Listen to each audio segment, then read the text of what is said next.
Hello Swansea, my name's Wayne Hoyle. I hope you're all enjoying yourselves. Sorry I can't be there, but thank you for listening. I'm going to talk about a new project that I'm working on. It's called, as you'll see, Reservoir Fogs, The Heist, The Haunting, and it's actually the second part of a three-part bigger piece, really. So I'm going to talk to you about what precedes it.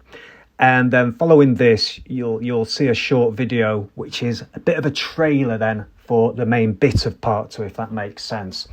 But preceding it is something called C-Threat, and it's an idea really that's been knocking around my noggin for about 15 years. And it just started with the idea of wanting to write something set in Cleethorpes, because somewhere I went as a kid, and in more recent times, I kind of really appreciate that slightly run down, faded seaside glamour. I find a bit of magic amongst the grime. So it's set in Cleethorpes, as I say, and it observes somebody called Arthur Fortune. He wakes up on the seafront, is hungover and lost, and he's ingested a mysterious red powder. So he sees this vision as a result of that, and it's actually the original 007, the alchemist, mathematician, astrologer and advisor to Elizabeth I, Dr. John Dee. So obviously it's not a traditional story. I'd almost describe it boldly as a magical unveiling across glitching media and psychic landscapes. I set myself a challenge of every chapter being very different as a narrative medium, but also in tone and dimension. So it includes lost diaries, ritual, WhatsApp chats, a theatre scene. They're all quite short though on Substack. There's 23 parts in total, and I guess that glitchy nature, it reflects Arthur's collapsing sense of time and identity. So it very much blurs the boundaries between fact and folklore, and I'd say the everyday and the angelic. After that, the latest chapter, 22 out of 23 of C-Threat, is a self-contained psychogeographic walk. It could be described as an esoteric tour guide. It's comprised of 23 stops at different locations around Cleethorpes, and at each location there's a John Dee dare to complete, and it is designed to be actually done in real life as well as being read on Substack. I've even got a very special prize for the first person to complete them all if somebody does. It's a simple idea. It's walking as invocation, treating Cleethorpes as a living map of the unconscious, and the meridian line that runs through Cleethorpes, well, that unexpectedly veers northwest into the hills towards Ladybower Reservoir in the Dark Peak district, and that's where Reservoir Fogs begins. After that, this.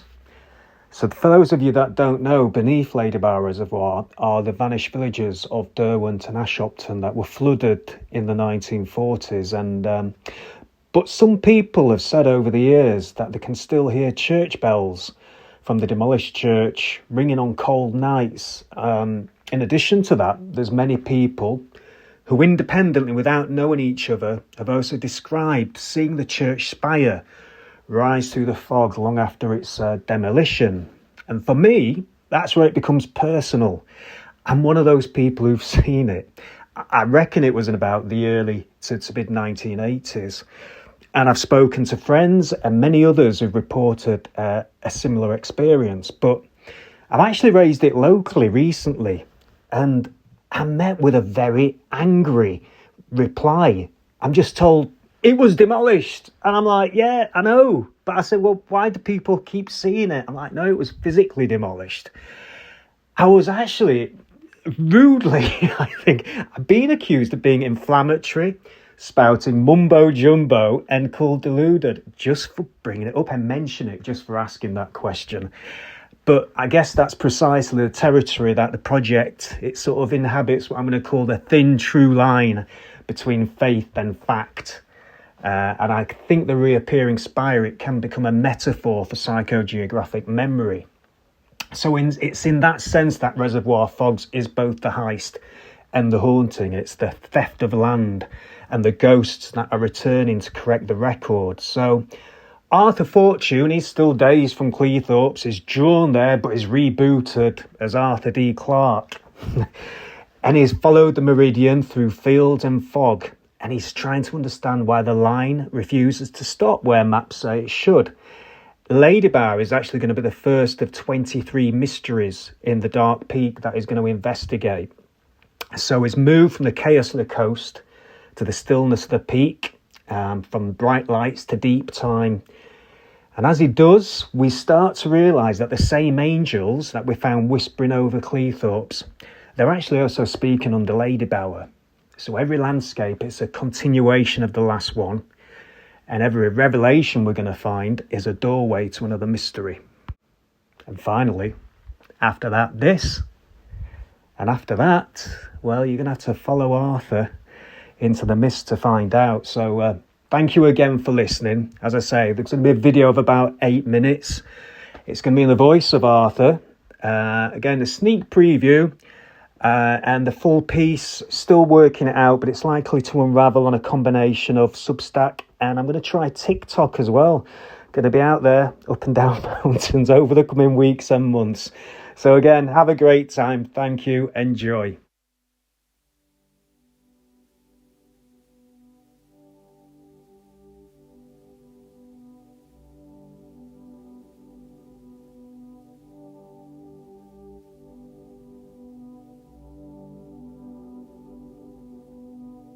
You're looking at a reservoir, a still expanse of grey-green water that seems ordinary enough.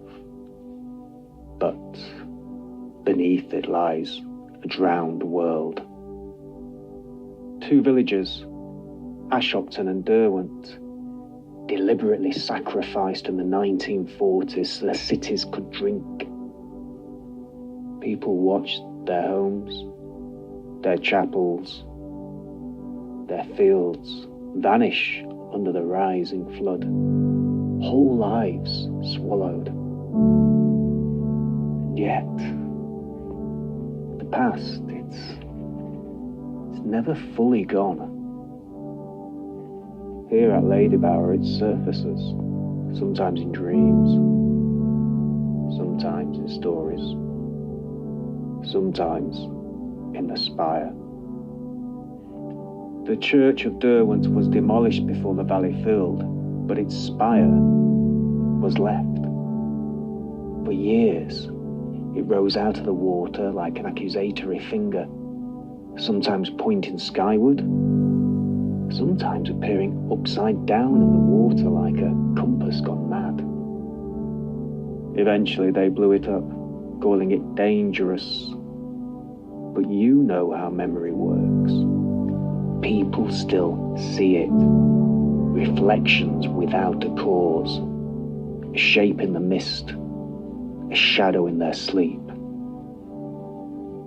When the water runs low, ruins appear. Gateposts, walls, the outlines of streets. Proof that what we call progress built on bones. The official story is tidy. The dead were moved, coffins carefully exhumed, but no one believes all of them were. Bones cling to soil, spirits cling tighter. Locals still speak of bells ringing under the water, a muffled peal on a still morning, vibrating up through the lake like a buried heartbeat. Bells call the faithful, but what do they summon when they're rung beneath the earth? And there are lights, not torches, not lanterns, not even stars. Strange orbs drifting across the surface, vanishing when you look too hard. Will-o'-the-wisps they call them, but this is gritstone country, not Fenland. I think they're memories refusing to lie down. And then there are the accidents. RAF planes vanishing from radar over this valley. Drivers reporting black dogs pacing the damp road at night, eyes glowing like coals. A mermaid's pool nearby, salinated against all reason, linked by rumour to the sea. Lady Bower attracts impossibility, a magnet for the improbable, and every story bends back to the spire. The spire is more than ruin. It is an axis, a needle through the veil, a meridian line in miniature, above and below connected by stone, a compass pointing not north, but inward. Think of the drowned villages as inverted cathedrals, the nave submerged, the choir silenced, only the spire reaching even when broken, even when gone. I came here as Arthur Fortune once, chasing money, chasing the next glittering promise. Now I walk as Arthur D. Clarke, following shadows, chasing ghosts, but ghosts are fortunes of another kind. History books will tell you Lady Bower is about engineering, about concrete and turbines and dams, about human ingenuity. And yes, it is, but it's also about erasure, about what must be hidden to keep the taps running.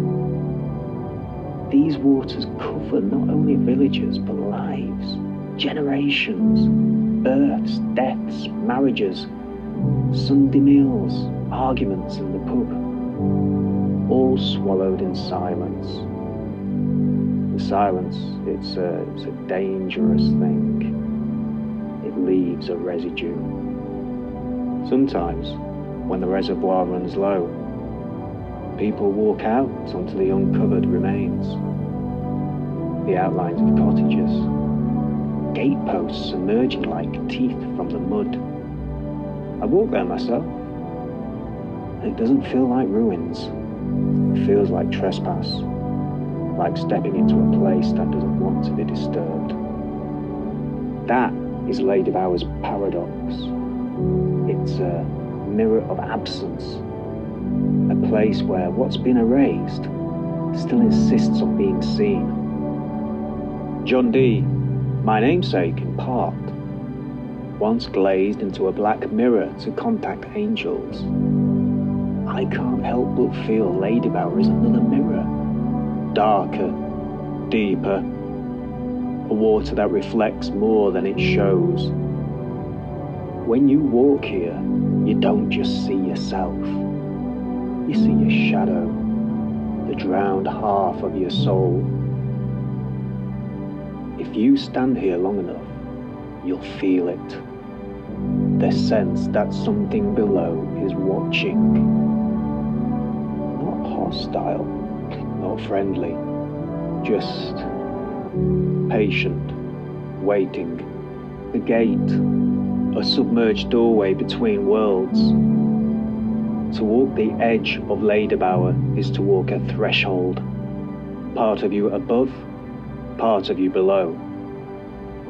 And if you're unlucky, or perhaps lucky, you'll hear the bells, you'll see the lights, you'll dream with the voices of the drowned.